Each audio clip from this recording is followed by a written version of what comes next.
Hello and welcome, I'm the Coastering Kid. So today I want to talk to you about this 2023 family attraction that we just got the site plans for, thanks to them being released from the City of Pigeon Forge meeting with the representatives of this and getting these plans approved. And now we have them thanks to the local news releasing them. And you can see the ride here overlaid just about as good as I can get it in Google Earth. So you can see exactly where this ride is, right next to the backdrop of Wildwood Grove, the new expansion area in Dollywood that unfortunately I've not been to yet. I mean, this would definitely bring me there for sure. But yeah, this is really exciting. I think it looks like they've got quite the coaster on their hands. And one thing that I wanted to go ahead and do is figure out the length of this thing. We can do that by clicking the ruler here and measuring it out. So I'll cut to that. So I got a length of 3,700 feet, which is pretty long. This would make it the second longest coaster in the park behind Lightning Rod by only 100 feet. So that's within like the area of this, so it could easily be the longest coaster in the park, which would be quite surprising for a family coaster, but as long as it keeps the speed low, it could still be a pretty tame coaster. Just based on this profile here, you don't see a lot of like massive hills or turns or anything. That's to be keeping a kind of low speed.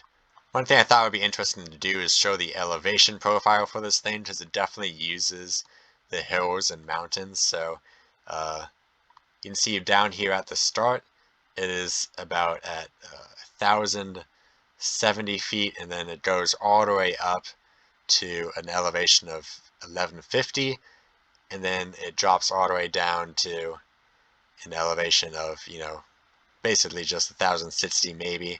So you will have about like 90 feet of elevation differential on this thing.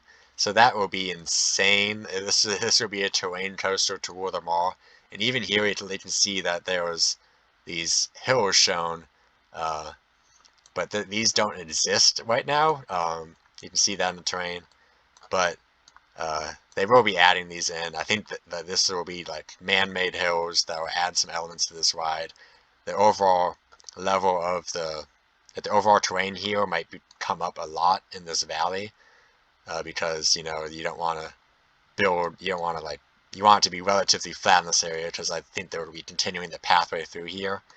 So all of this elevation differential, take it with a grain of salt because all this will be changing with the land changes.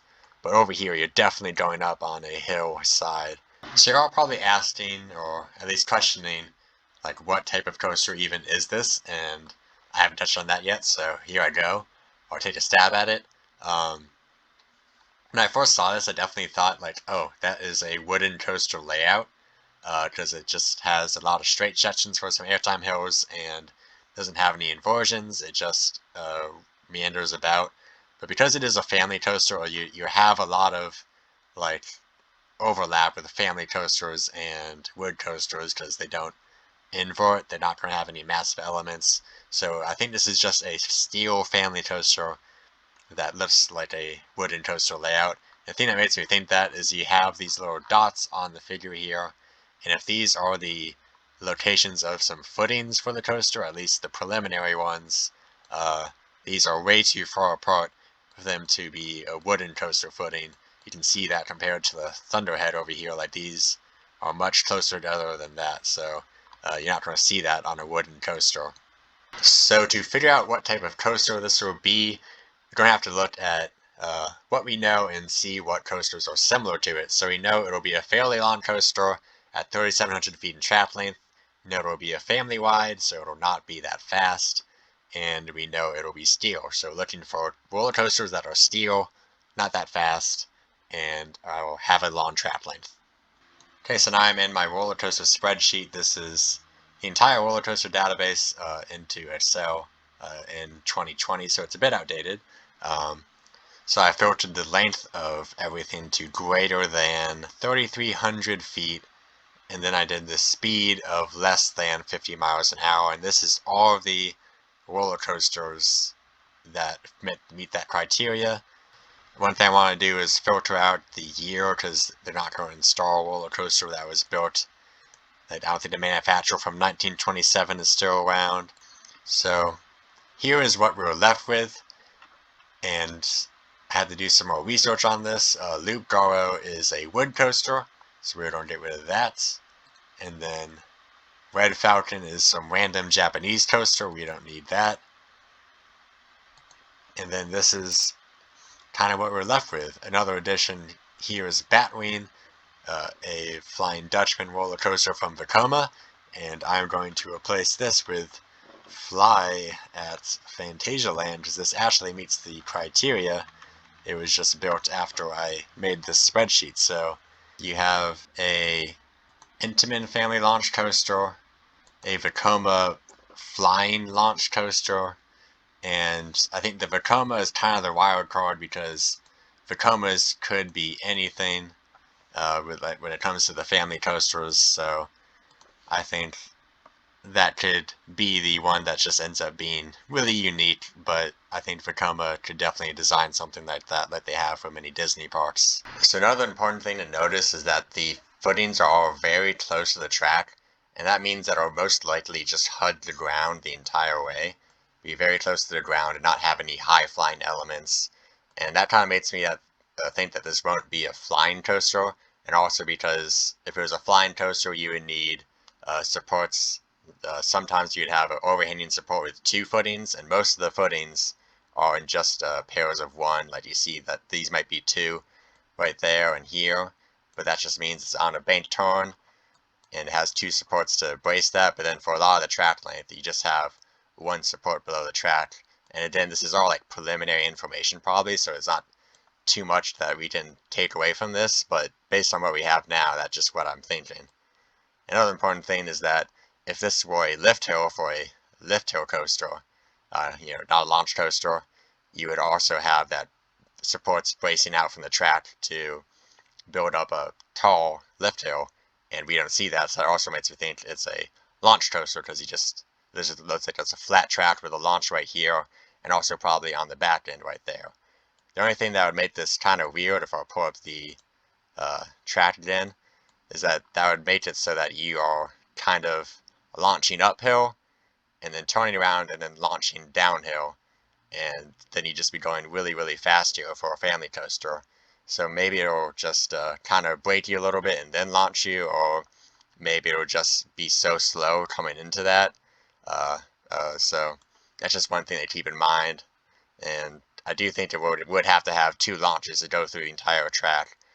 This one launch will probably not go that fast, and then you kind of just hit this turn pretty slowly and then gain speed back downhill, and then you might be going pretty fast on this turn because this is a pretty big turn radius. You see that compared to Thunderhead. So this might be a 50-mile-an-hour plus coaster, or maybe this would just be a slow turn with not that many G-forces if it wasn't going that fast. So what type of launch coaster will it be? Well, I think if you're going to have a lot of low elements right to the ground, and for it not to have a lot of overlap with Fire Chaser Express over here, which is also a launch coaster, that's a family coaster, I think that this will be a motorbike roller coaster, because if you're on a motorbike, you want to have some low to the ground elements and give you the sensation that you're riding on the ground instead of flying through the air. So that's my prediction for what this type of roller coaster will be. And then it could be like an Intamin or Vekoma, I think, because they both make that model of coaster, Intamin with Hagrids and then Vekoma with Mini, actually. So one last thing I thought we'd do is measure the distance between the supports, and maybe that would tell us something, like tell if it's an Intamin or Vekoma. So I'll do that right here, I'll say, and that's 24 feet across, and I'll do it on a turn, and that's about 27 feet across, or say about 25 feet between the supports for this ride. And for Hagrids, I'm getting 36 feet there and 28 feet there. And for Tron, which is a Vekoma, that's about 24 feet. And then this one's a bit longer at 31 feet. And now I'm at Wave Breaker Rescue Coaster, which is a Intamin motorbike coaster at SeaWorld. And this one has flat tracks, so these supports are that's like 11 feet, and they're much closer because it has flat track and the track can't support itself as well. Now I'm at Toverland, and this is a Vekoma, and that's 25 feet, and then over here it's about 23 feet. So from that, I think a Vekoma is ever so slightly more likely than an Intamin, which makes sense because Dragonfly over here is a Vekoma, and I don't even know if there's any Intamins in the Dollywood chain of parks. So there you have it. That is my very oddly specific prediction for this roller coaster, a Vekoma motorbike. We'll see if I'm right, but overall this is definitely a huge addition to the park, and this coaster is pretty massive. It'll be pretty long and wide, and I'm excited for it. So thanks for watching.